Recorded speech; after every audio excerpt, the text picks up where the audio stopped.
Estou de volta à cidade de Uberlândia, lá no Triângulo Mineiro, para bater um papo com o Leonardo. Oi, Leonardo, como vai? Tudo bem? Ô, Deodato, tudo bem? Tudo bem. Então tá bom. Você me falou, eu costumo fazer a prosa prévia, eu chamo de prosa prévia, aquele bate-papo que a gente teve no comecinho aí, antes de começar a gravar. O pessoal que segue o canal já sabe que eu tenho a prosa prévia. E você me contou uma situação engraçada que aconteceu quando você foi para Recife com o teu orientador. Como é que foi mesmo essa história? Conta pra gente aí. Nós fomos a Recife, né, e participamos de um pequeno congresso lá. Foi engraçado, porque no início do congresso, o bispo lá da época, ele disse: vocês que não acreditam no capeta, no demônio, vocês estão errados, o demônio existe. E aí depois o anfitrião do congresso estava levando a gente de volta para a hospedaria que a gente estava, que era de Freiras, né? Eu estudava filosofia medieval na época e esse cara que convidou a gente era muito envolvido com o pessoal da igreja, né? O que não era o caso, nem meu, nem do meu orientador. Aí a gente estava voltando, né? E o meu orientador falou assim: fulano, quando passar aí numa região de bares legais, você deixa eu e o Leonardo para a gente tomar uma cerveja e tal. E aí ficou o carro assim, meio sem assunto, né? Tal. E aí eu como sempre, preocupado com questões de etiqueta, falei assim: e aí, fulano, eu tinha visto uma prostituta, né, na direita, eu falei: como é que tá aqui a questão da prostituição e tal? Aí o cara explicou: não, aqui são os italianos, Natal são os alemães que vêm para cá. Aí, quando a gente saiu do carro, ele deixou a gente, o meu orientador falou: porra, Leonardo, você veio com esse... Que ideia foi essa de falar desse assunto com o fulano? O cara vai dizer aqueles perversos. O seu orientador é carioca? É carioca? Carioca, o porra aí é vírgula para ele, né? Legal, legal. Rapaz, que interessante. Você fez a sua graduação foi em filosofia pura? A minha graduação foi em filosofia na Universidade Federal do Rio de Janeiro. Uhum. E quando é que você estudou a filosofia medieval? Então, eu comecei a me interessar pela filosofia medieval no final da minha graduação, quando eu tive, na época, uma aproximação com a religiosidade, e aí me interessei pelo problema do mal a partir de uma disciplina existencialista dada por um professor ateu, mas na época eu me interessei pelo problema do mal a partir de uma perspectiva religiosa, e por causa desse interesse eu tive uma reaproximação com as minhas raízes católicas e tive no final da graduação. Né? Entendi. Eu não vou nem entrar por aí, porque hoje eu quero só ouvir o resultado da tua pesquisa no mestrado e sem outras perspectivas, claro, né? Mas, rapaz, quando se fala em medieval, depois no existencialismo, eu sou muito interessado. Eu quero dar vozes para pesquisadores nos dois campos o tempo todo, apesar de perceber que de vez em quando parece que tem uma queda de braço. Tem uma queda de braço porque a filosofia medieval, o pessoal parte a partir da perspectiva do absoluto, do infinito, né? Uma crença prévia na alma, eventualmente, ou muitas vezes, e alguns existencialistas arrepiam quando a gente fala disso. Mas tudo bem, é a filosofia, é a história da filosofia, né? Eu não falei para você na conversa prévia, mas eu costumo definir a filosofia, a busca da sabedoria, de uma maneira informal. É como se a gente colocasse um mineiro numa ladeira correndo atrás de um queijo. Você vai correr a vida inteira por vários caminhos diferentes e não vai alcançar esse queijo direito. Me fala uma coisa. Você concorda com essa minha definição? Concordo com a sua analogia, definição, concordo. Perfeitamente. Ok. E em que momento você... Não, primeiro quero saber como é que foi, qual é o nome da tua pesquisa no mestrado. Qual é o nome? O título da minha dissertação de mestrado, que foi realizada entre os anos de 2003 e 2005, se não me engano, não, eu defendi no dia 28 de março de 2005, Sentido Ontológico do Mal em Santo Agostinho. Legal. Eu vou te fazer uma pergunta agora, viu, Leonardo? Vou pedir para você não responder, deixar para responder depois da vinheta, tá bom? Leonardo, em que momento da sua vida você começou a se interessar por essas questões aí do mal? Vou chamar a vinheta, depois da vinheta você responde, tá bom?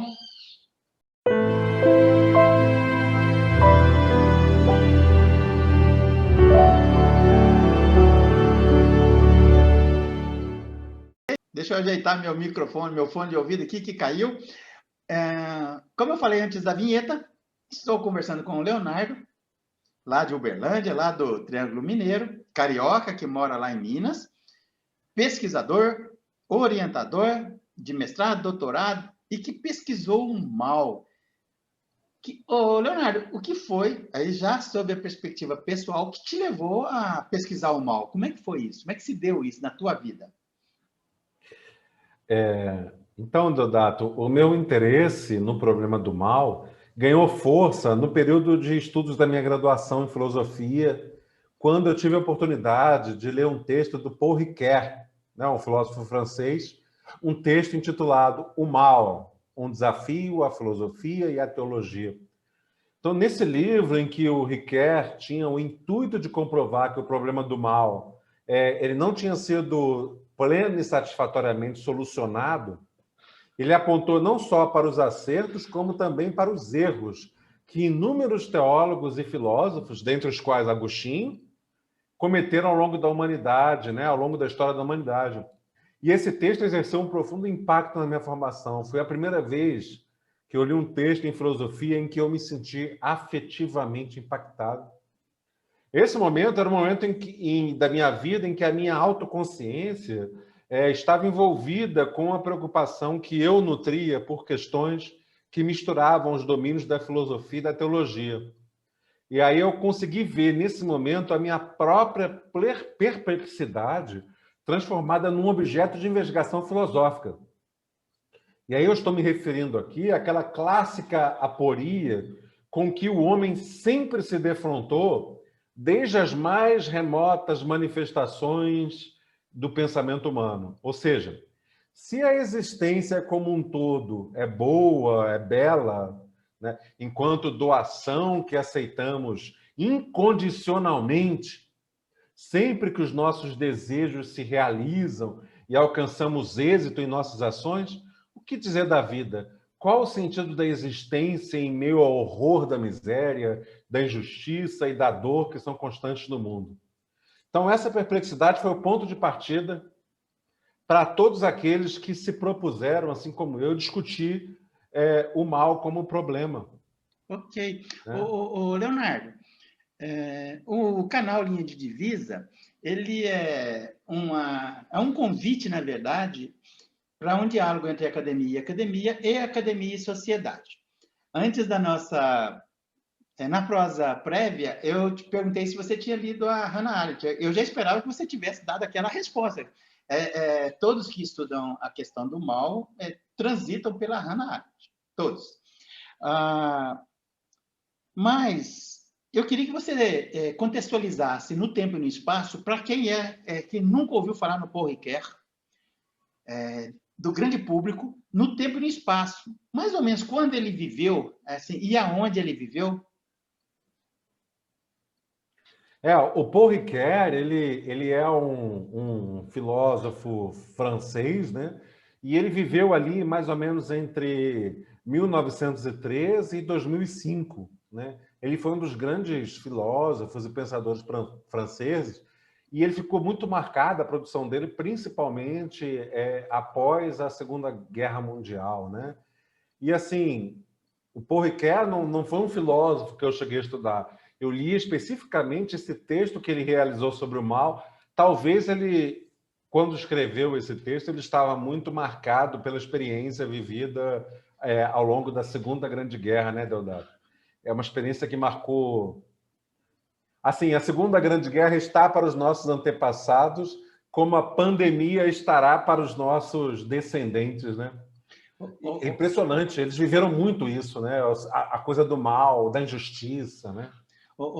Leonardo, você tocou num assunto aqui extremamente interessante. Extremamente interessante. A Hannah Arendt, você já deve ter percebido, esse cara, esse Deodato, ele tem um certo interesse pela Hannah. Ela era judia, como Einstein, né? Judia, nasceu no começo do século XX, morreu já na segunda metade do século XX. Ela participou da revoada de cérebros da Europa para os Estados Unidos em função da Segunda Guerra.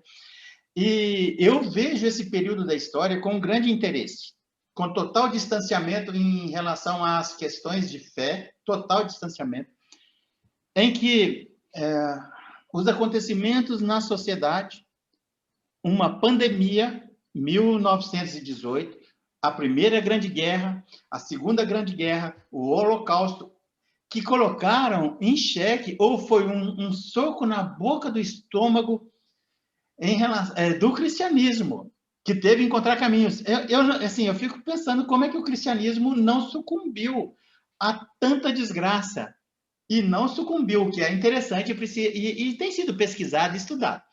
Mas então, vários desses, o Paul Ricoeur aí também, o Sartre, a Simone, a Hannah, vários dos filósofos, dos intelectuais, passaram por todos esses traumas na sociedade. Mas interessante, estou gostando de ver o rumo da nossa conversa e da tua pesquisa. Foi a partir dessas questões, então. Me fala uma coisa, é possível delimitar, a filosofia consegue delimitar para fazer um estudo aprofundado do mal? É possível a filosofia fazer isso? Sim, perfeitamente, né? Então, assim, há muitas formas de se pensar o problema do mal. E eu acredito que a minha dissertação tratou o problema, a minha dissertação de mestrado, né? Que se intitula Sentido Ontológico do Mal em Santo Agostinho, que foi realizada entre março de 2003 e março de 2005, ela tratou do problema de forma inovadora.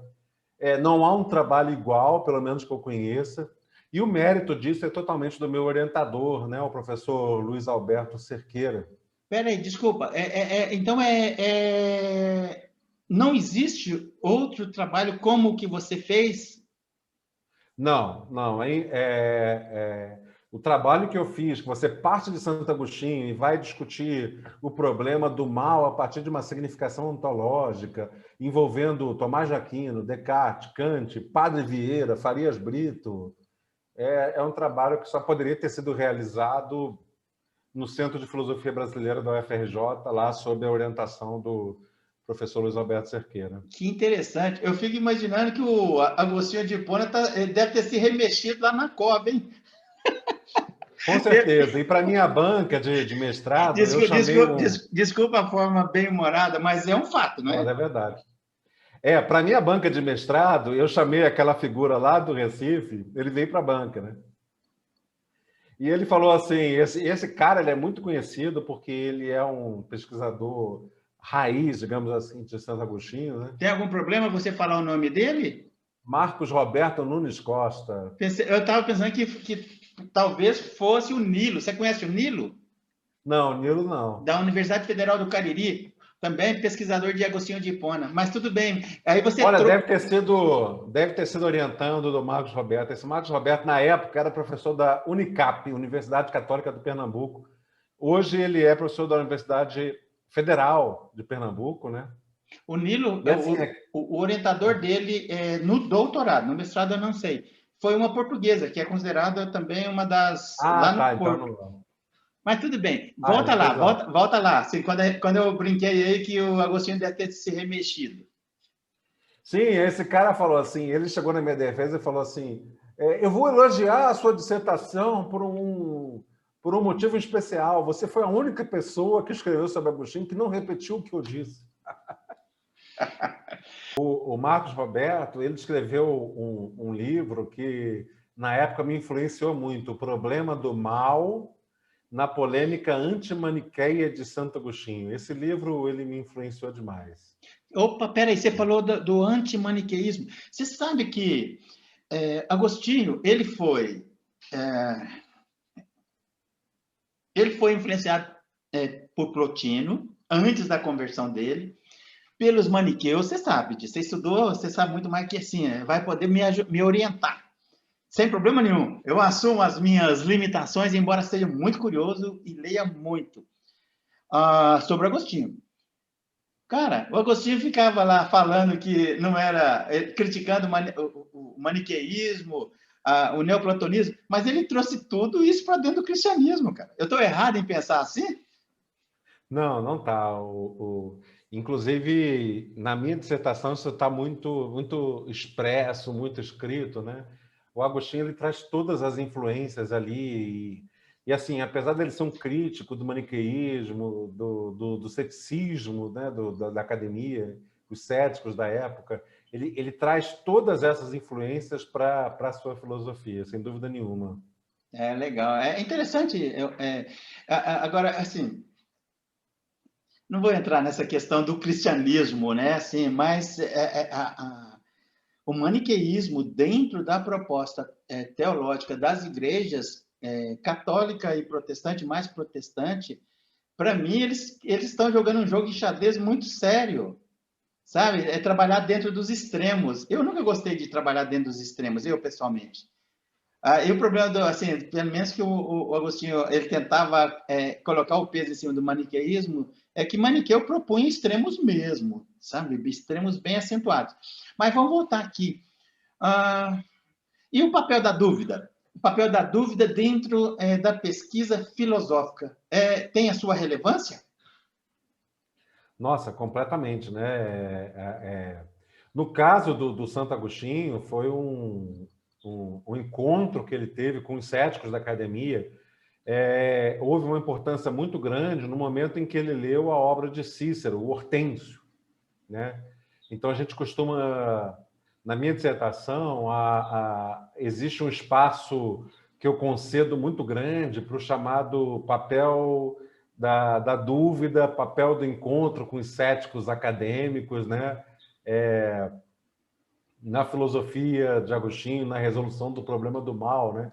Eu dediquei um espaço generoso na época à importância da dúvida introduzida pelos céticos como condição do conhecimento de si, como alguém que Você chegou erra. a estudar o sexto empírico?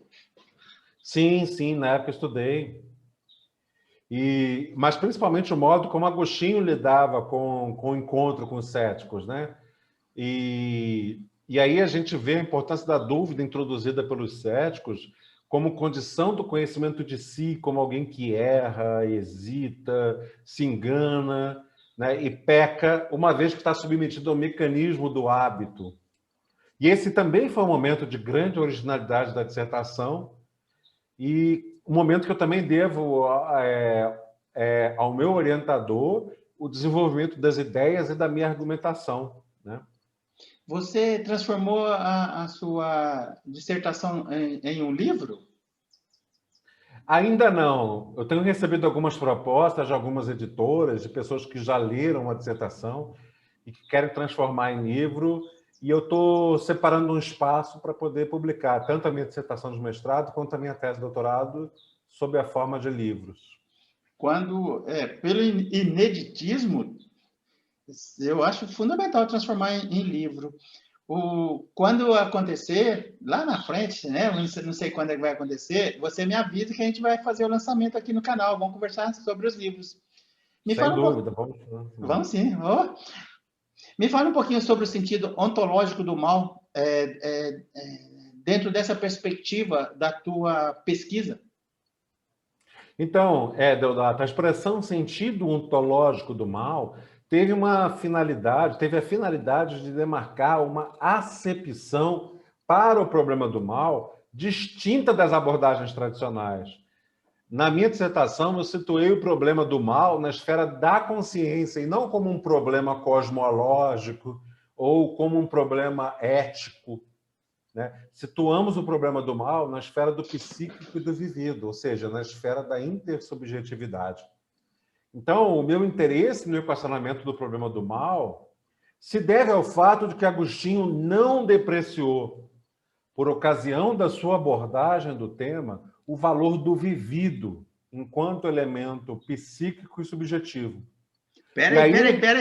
Você está falando Sim. que Agostinho foi um pouquinho existencialista? Sim, sem dúvida nenhuma. Aliás, eu não sou hoje em dia nenhum especialista em Agostinho, mas eu já vi muito artigo, Agostinho existencialista, o diálogo entre Agostinho e existencialismo. Eu já vi muita coisa desse ponto de vista. Não deixava de ser paradoxal, hein? Ele colocava o desejo humano como um dos causadores dos problemas de relacionamento na sociedade. Como proposta para uma sociedade justa, o que os religiosos dos mosteiros chamam de desertificação. Tirar o desejo humano e colocar o amor de Deus, o desejo de Deus. Ao mesmo tempo, ele foi existencialista. Fala um pouquinho sobre isso, muito interessante. Eu estou equivocado quando eu falo que ele foi paradoxal?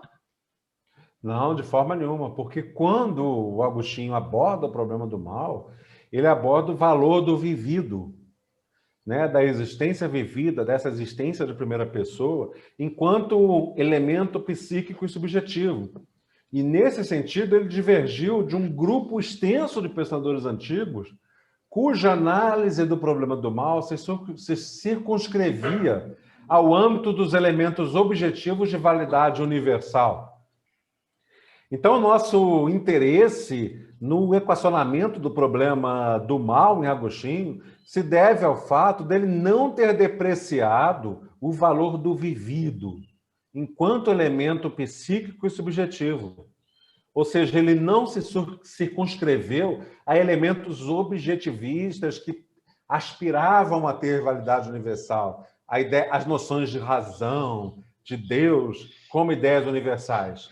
Então, Agostinho é tratado, na minha dissertação, como o primeiro filósofo que fez uma abordagem de primeira pessoa sobre o problema do mal. E é esse o sentido em que nós definimos a ontologia do mal. O que é a ontologia do mal?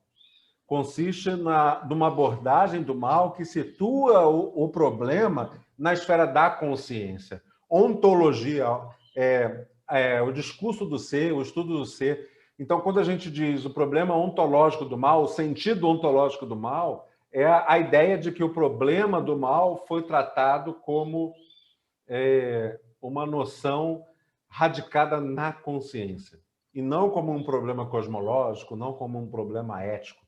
Ou seja, não é o mal do universo, nem um problema moral, é um problema de consciência.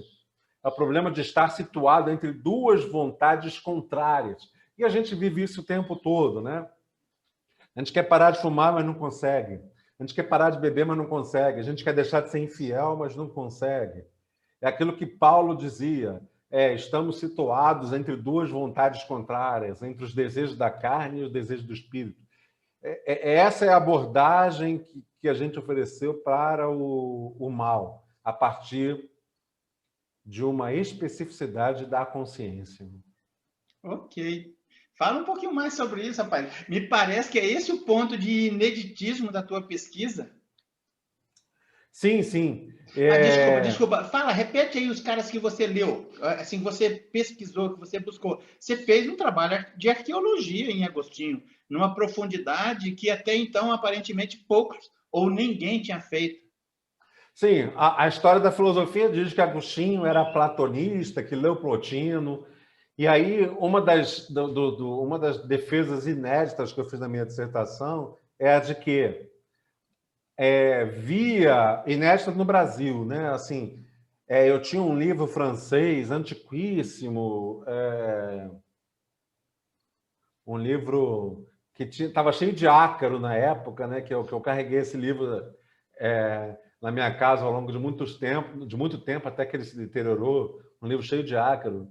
Era um francês que, no início do século XX, escreveu sobre a influência de Cícero em Agostinho. Mas isso, assim, era uma coisa muito, muito pouco situada.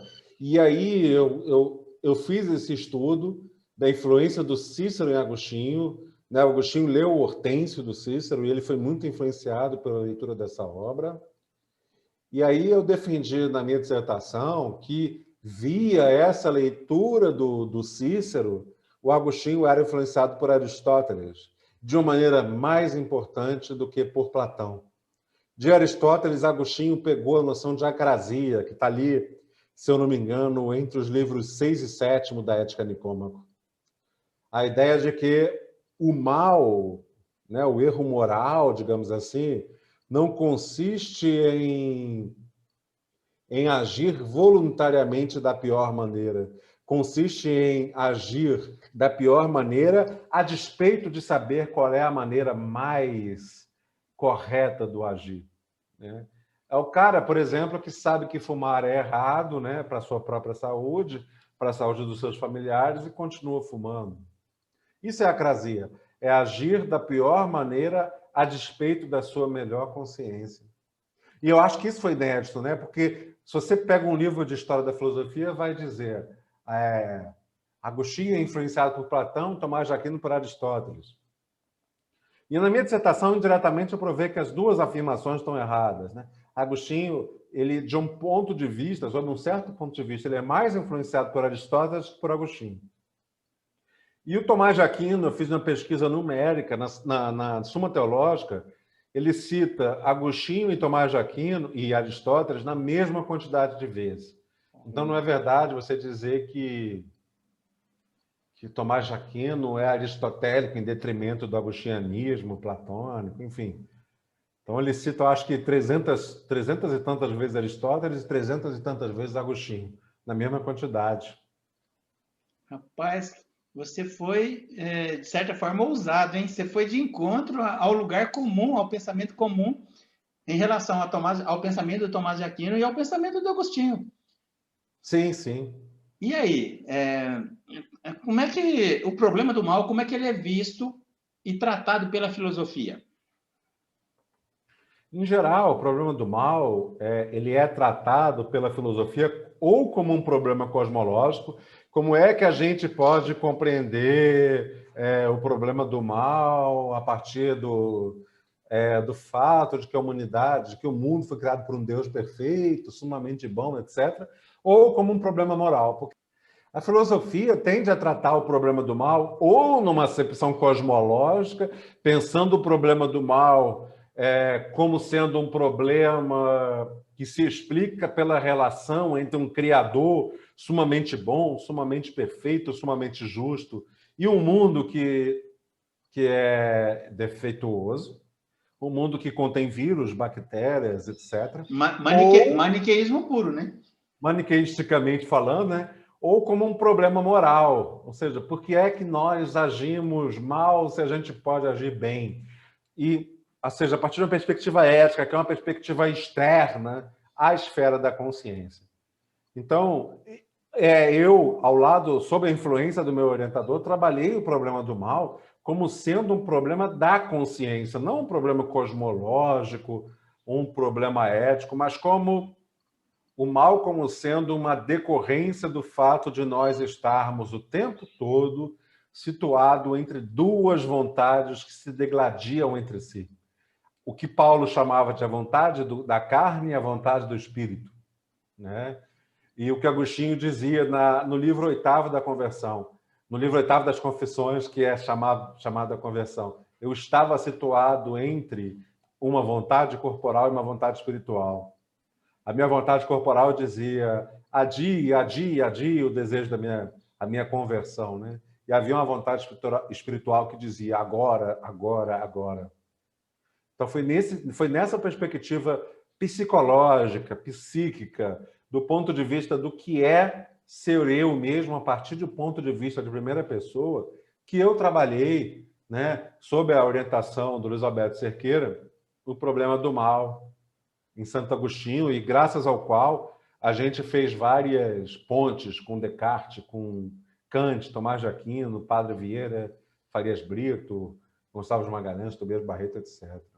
O Kant, quando você começou a falar, no comecinho da nossa conversa, depois da vinheta, eu comecei a pensar na ética de Kant, cara, a ética prática, né, do Kant. Fala um pouquinho sobre isso, o que você encontrou em Kant nas suas pesquisas, voltado para a questão do mal.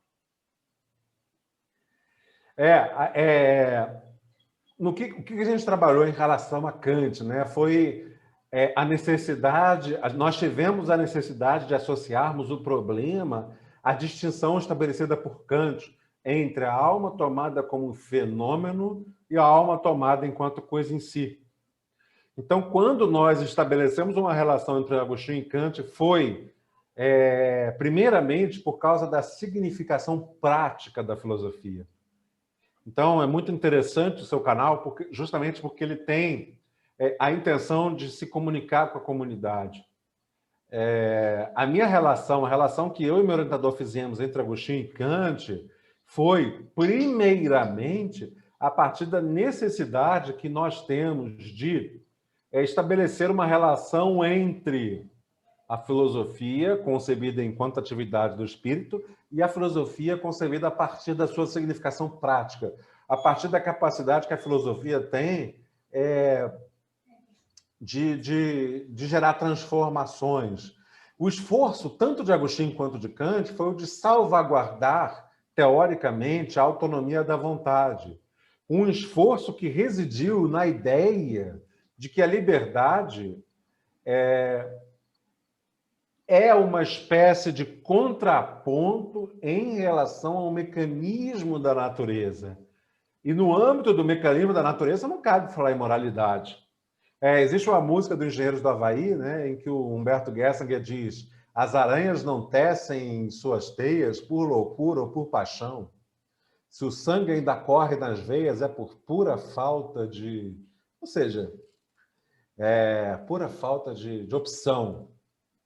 Né? Ou seja, no mecanismo da natureza não existe opção. Então, o Agostinho ele concorda com Kant no que diz respeito ao fato de que, para nós falarmos em moralidade, para nós falarmos em ato moral, é preciso que a gente salvaguarde o reino da liberdade, de que a gente conceba a liberdade como pressuposto do ato moral e de que a liberdade não entre em contradição com o reino do mecanismo natural da própria ação. Então, você, Deodato, pode estar nesse momento com vontade de urinar ou de beber água e pode se segurar por uma decisão moral. Então, Agostinho e Kant concordam quanto a quanto à tensão existente entre a relação de autonomia moral de um lado e da necessidade da natureza de outro. Interessante. Ô, Leonardo, e qual foi a conclusão que você chegou no seu mestrado? Então, a nossa dissertação ela chegou a conclusões que eu considero assim, muitas conclusões muito interessantes, né? Então, em primeiro lugar, a necessidade de problematizar o problema do mal, né, que é um privilegiado objeto do pensamento humano, ela encontrou em Agostinho uma primeira referência axial. Todos os nossos esforços foram no sentido de demonstrar que, quando Agostinho teve em vista a subjetividade do vivido, quando Agostinho concebeu o mal como um sentimento constituinte da estrutura ontológica da vida humana, ele soube reconhecer a significação universal do problema do mal e transcendeu os limites do mundo antigo e medieval. Tanto é assim que nos foi possível, em vista da sua abordagem, estabelecer uma perspectiva que se estendeu aos modernos, né? Que se estendeu aos contemporâneos também, a partir da relação entre a necessidade natural e a liberdade. Então, a gente buscou reiterar que a visão do mal é fundamental para a compreensão do problema da ação moral no mundo moderno. E é por isso que a gente optou por uma decisão, por uma perspectiva ontológica e não teológica. Ou seja, para pensar o mal a partir da perspectiva do Deodato, interessa-nos como o problema do mal se coloca a partir da sua perspectiva psíquica, do seu vivido, da sua subjetividade, e não a partir do que dizem para você o que é o mal, e não a partir de uma perspectiva transcendente que transcende a existência do Deodato sobre o que é o mal, né? Ok. Então, e aí nós tivemos outras conclusões específicas que eu acho que não vem ao caso, que são muito técnicas, né? E aí eu recomendo a leitura da dissertação para alguém que tem interesse. Mas, do ponto de vista geral, é esse, né? O problema do mal é primariamente um problema psíquico, de consciência, e não um problema ético nem cosmológico. Ok. Ô, Leonardo, e eu deixei de fazer alguma pergunta que você considera que seria relevante para o entendimento, pelo menos assim, num voo panorâmico da tua pesquisa? Você gostaria de falar mais alguma coisa? Bem, gostaria de dizer que se eu falei de Descartes, se eu falei de Kant, se eu falei de Tomás de Aquino, se eu falei dos contemporâneos, é porque eu aprendi com o meu orientador que a filosofia se faz em função da universalidade dos problemas. Um problema filosófico ele é movido por essa tensão entre a condicionalidade histórica do problema e a universalidade do problema. O que é condicionalidade histórica? São os fatos de um dado momento histórico que transformam algum fato em problema filosófico. O meu orientador costumava dizer, é o caso do problema da violência na Rocinha. O problema da violência na favela da Rocinha, ou no bairro, hoje bairro da Rocinha, é um problema sociológico, porque ele é datado historicamente. Agora, o problema da violência, não, ele é universal, ele é um problema filosófico, porque ele transcende limites históricos e geográficos. É o caso do problema do mal. Você falar de feminicídio, você falar de genocídios e genocidas, são problemas sociológicos. Agora, o mal, o que é o mal? Por que é que nós agimos mal? O mal existe enquanto categoria ontológica, ou seja, o mal existe do ponto de vista da consciência. Esses são problemas universais. Ok. E poderia ser discutido igualmente pelos gregos, medievais, modernos e contemporâneos. Eu não queria colocar muita pimenta aí, viu, Leonardo? Mas você me lembrou da querela dos universais. Exatamente. O mal ele é um problema universal, ou existe o mal de A, de B, de C, de D? No que diz respeito ao problema do mal, né, certamente nós rejeitamos uma perspectiva universalista, porque não existe o mal ao qual nós possamos aplicar a todas as culturas, a todas as pessoas, a todos os momentos históricos, etc. Né? Então, o platonismo, né, que é a defesa da universalidade das ideias, ele encontra limites nas variações culturais históricas. Uhum. Leonardo, na teoria da evolução, no evolucionismo, lá no passado, muitos anos atrás, eu comecei a fazer ciências biológicas. Depois eu interrompi, fui fazer engenharia. Tem um nó, assim, no evolucionismo que a ciência não consegue resolver. Em que momento na evolução o Homo sapiens passou a ter consciência? Ninguém sabe isso. É um nó que enquanto você estava falando, eu fiquei pensando se não tivesse sido colocado. Olha aqui.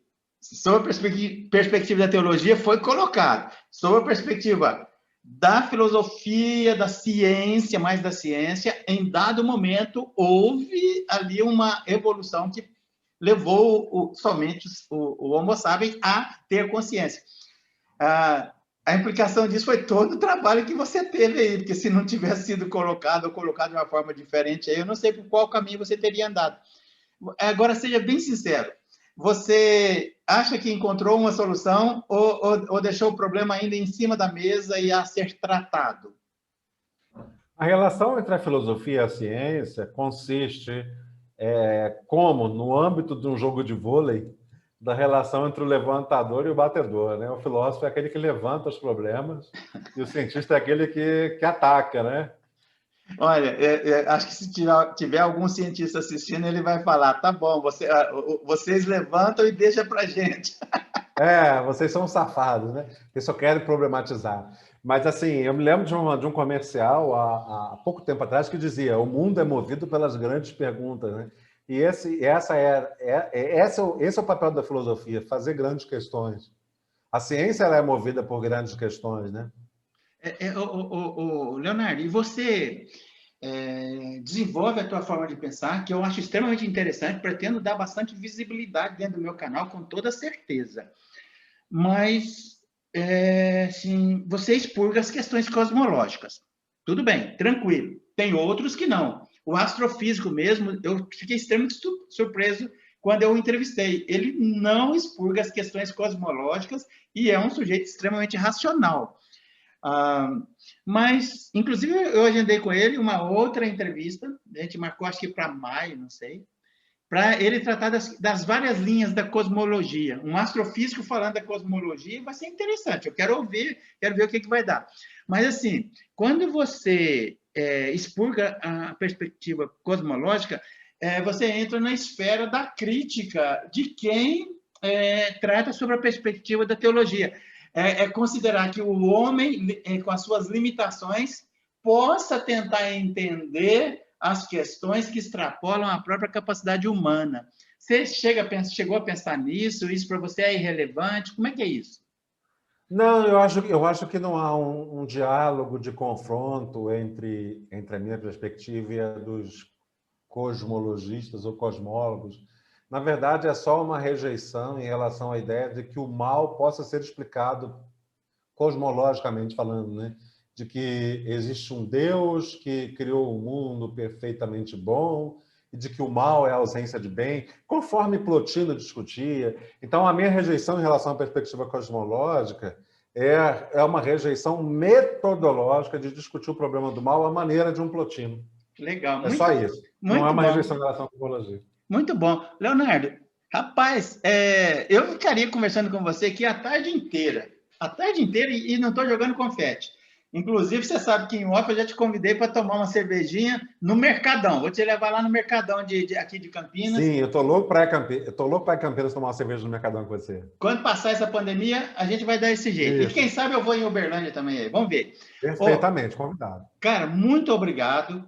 Um abração. A gente volta a se falar. Se você quiser sugerir alguma pauta, qual foi a tua pesquisa no doutorado, cara? Então, vamos fazer uma próxima conversa sobre o doutorado. A ideia de filosofia como ciência do espírito no Brasil, também totalmente inovadora. Espera aí, repete. A ideia de filosofia como ciência do espírito no Brasil. Fala só um pouquinho, rapidamente, para a gente poder encerrar. Não entra na questão. O que é? A ideia de que o problema da filosofia é uma continuidade em relação à dissertação de mestrado. É a ideia de que o problema da filosofia, por excelência, é o conhece a ti mesmo agostiniano. E como isso foi levado a cabo aqui no Brasil, desde essa tradição aristotelista, Agostinho, Tomás de Aquino, Padre Vieira, até Farias Brito. Ok, beleza. Já na perspectiva existencialista. Pode escolher, já na perspectiva existencialista. Tá bom. Olha, vê aí, nós estamos no final de março, 19 de março, abril, a segunda quinzena de abril, eu ainda estou com algumas janelas de entrevista. Pode escolher um dia e horário, depois aqui em off, né? Vou terminar a gravação aqui. Mas aí em off você escolhe um dia e horário, me propõe, eu vou ver minha agenda, a gente fecha para tratar do seu doutorado, então. Vai ser um prazer. Rapaz, você é um pesquisador ousado, hein? Você buscar assim, caminhos inéditos dá muito mais trabalho, né? Dá muito mais trabalho. E eu sempre trabalhei com essa perspectiva de ousadia e continuo trabalhando, né? E aí a gente vai conversando sobre o que eu faço, sobre as minhas ousadias aí. Legal. Sobre o que eu já passei na academia por conta disso também. Eu imagino. Leonardo, muito obrigado. Um abração. A gente volta a se falar, tá bom? Obrigado, antes eu gostaria que você falasse um pouquinho sobre a tua leitura, a tua visão do canal Linha de Divisa com toda sinceridade. Assim, eu não sei se eu estou esbarrando nessa minha proposta de trazer para a sociedade. Por favor, com toda sinceridade, eu gostaria de ter um feedback seu com relação ao canal. Nossa, o canal de Linha de Divisa é uma luz no fim do túnel, nesse momento em que a filosofia, por exemplo, é tão perseguida, em que a filosofia é tão mal vista, né? Eu mesmo tive um canal de entrevistas ao longo do ano passado, não dei continuidade, por falta de tempo, de motivação, mas por falta até de facilidade para lidar com entrevistados difíceis, né? E o Deodato é um entrevistador perfeito, né? Nos coloca muito à vontade e é muito versado, sabe do que está entrevistando. Ô, Leonardo, muito obrigado, cara. Um abração pela tua gentileza e disponibilidade, viu? Estou sempre à sua disposição, sempre que você quiser, conta comigo. Eu sou financiado pelo público, né? Eu sou um professor público com muito orgulho, sou um servidor público, sou financiado pelo público. Então, é minha obrigação estar aqui e em qualquer outro lugar que me chamem. Que legal isso. Para mim é um Eu, prazer eu muito sempre grande. achei que o conhecimento produzido nas academias, ele é em função do que a sociedade construiu ao longo do tempo e do financiamento Sim, nas públicas. Não é o primeiro que fala isso, não, viu? Então, assim, é é, bem interessante a gente humildemente aceitar que a gente tem quase que uma dívida com sim. a sociedade, né, de Sim, retribuir. foi lá que eu me formei também nas federais, né? Ganhei bolsa para estudar, então é minha obrigação. Valeu, cara. Um abração. A gente se fala. Um abração, Deodato. Obrigado, viu?